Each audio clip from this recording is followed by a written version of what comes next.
নমস্কাৰ প্ৰিয় দৰ্শক, আপোনাৰ ঘৰতো অশান্তি, বাধা বিঘিনি, বেমাৰ আজাৰ অথবা ধনৰ ক্ষতি এইবোৰ হৈ আছে নেকি?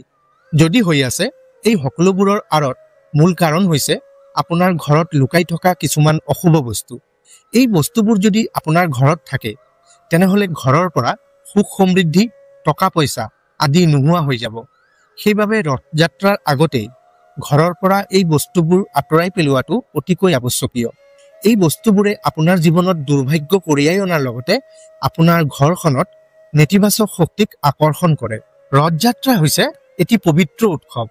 সেইবাবে এই সময়ত ঘৰৰ পৰা নেতিবাচক বস্তুবোৰ আঁতৰাই শুভ আৰু ইতিবাচক শক্তিক আকৰ্ষণ কৰা উচিত। ধৰ্মীয় বিশ্বাস অনুসৰি ৰথযাত্ৰাৰ পূৰ্বে আপুনি যদি ঘৰখনক শুদ্ধ আৰু পবিত্ৰ কৰি ৰাখে, তেন্তে নিশ্চিত হওক আপোনাৰ জীৱনতো উন্নতিৰ ৰথ আগবাঢ়িব। গতিকে যদি আপুনি নিজৰ লগতে ঘৰখনকো সকলো ফালৰ পৰা ভাল ৰাখিব বিচাৰে, তেনেহ'লে এই ৰথযাত্ৰাৰ পূৰ্বে আপোনাৰ ঘৰৰ ভিতৰত থকা এই বস্তুবোৰ আজিয়েই বাহিৰ কৰক। তেনেহ'লে আহক জানো আপোনাৰ ঘৰৰ কোনবোৰ বস্তু আপোনাৰ সুখ সমৃদ্ধিৰ পথত বাধাৰ সৃষ্টি কৰিছে। ৰথযাত্ৰা হৈছে এক পবিত্ৰ আধ্যাত্মিক শক্তিৰ উৎসৱ।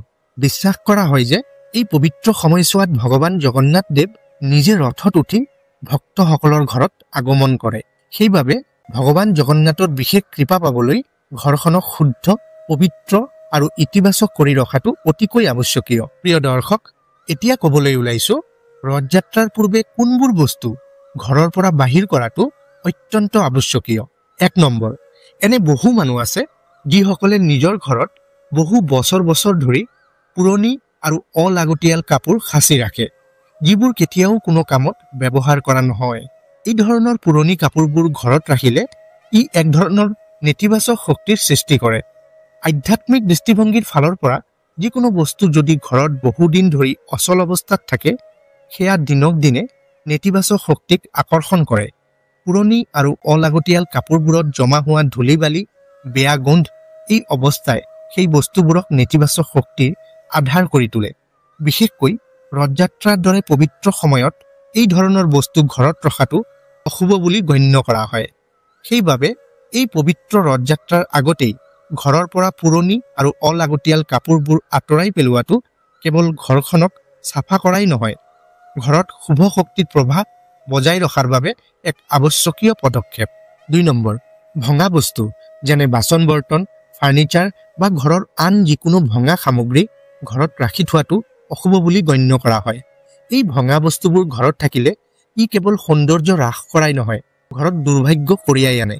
ধৰ্মীয় বিশ্বাস অনুসৰি ঘৰত এনেধৰণৰ ভঙা বস্তুবোৰ ৰাখিলে সেইখন ঘৰৰ পৰা দুখ, দুৰ্দশা আৰু বেমাৰ আজাৰ কেতিয়াও নুগুচে। বিশেষকৈ ৰথযাত্ৰাৰ দৰে পবিত্ৰ আৰু শুভ দিনত এনে বস্তু ঘৰত থাকিলে ই অশুভ ফল দিয়ে। সেইবাবে যিবোৰ বাচন বৰ্তন বা অন্যান্য সামগ্ৰী ভাঙি গৈছে, সেইবোৰ ৰথযাত্ৰাৰ আগতেই ঘৰৰ পৰা বাহিৰ কৰক। যদি ইয়াৰ ভিতৰত কিছুমান বস্তু মেৰামতিৰ যোগ্য হয়, তেন্তে সেইবোৰ ঠিক কৰি ল'ব পাৰে, কিন্তু যিবোৰ বস্তু একেবাৰেই কামত নাহে, সেইবোৰ ঘৰত ৰাখি থোৱাৰ কোনো প্ৰয়োজন নাই। এনে পদক্ষেপে ঘৰত ইতিবাচক শক্তি বজাই থকাৰ লগতে ঘৰখনলৈ সৌভাগ্য কঢ়িয়াই আনে।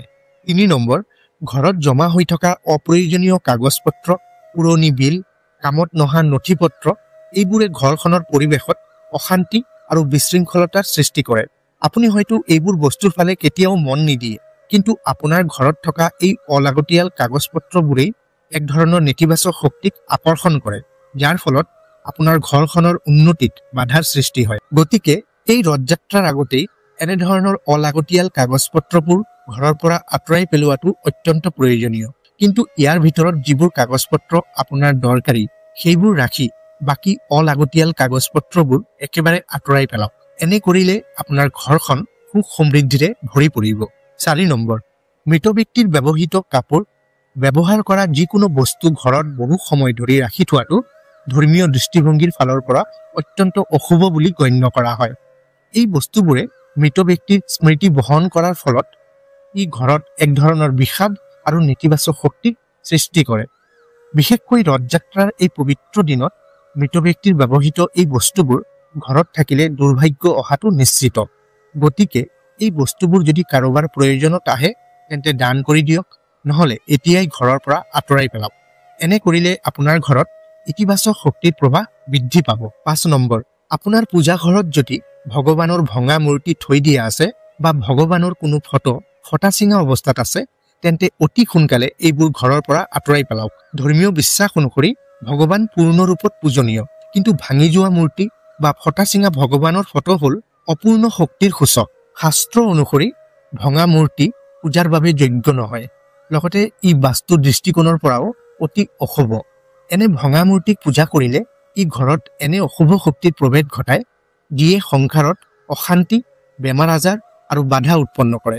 সেইবাবে ৰথযাত্ৰাৰ আগতেই ভগৱানৰ এনে ভঙা মূৰ্তি বা ফটো ঘৰৰ পৰা উলিয়াই কোনো গছৰ তলত বা পানীত বিসৰ্জন কৰি দিয়ক। প্ৰিয় দৰ্শক, আপোনাৰ জীৱনত যদি ভগৱান জগন্নাথৰ কৃপা স্থায়ীভাৱে থকাটো বিচাৰে, তেন্তে এই ভিডিঅ'ত উল্লেখ কৰা সকলো গুৰুত্বপূৰ্ণ উপায়বোৰ মানি চলক আৰু আপোনাৰ জীৱনটো সুখ সমৃদ্ধিৰে ভৰাই তোলক। আজিৰ ভিডিঅ'টি ইমানেই। ভিডিঅ'টো ভাল লাগিলে লাইক কৰিব, শ্বেয়াৰ কৰিব আৰু কমেণ্টত জয় জগন্নাথ লিখিবলৈ একেবাৰে নাপাহৰিব। লগতে আমাৰ নিয়ম চেনেলত যদি নতুনকৈ আহিছে, চেনেলটো এতিয়াই ছাবস্ক্ৰাইব কৰি কাষত থকা ঘণ্টাটো বজাই অল নটিফিকেশ্যনটো দবাই দিব। নতুন এক গুৰুত্বপূৰ্ণ ভিডিঅ'ৰ সৈতে পুনৰ লগ পাম। ধন্যবাদ।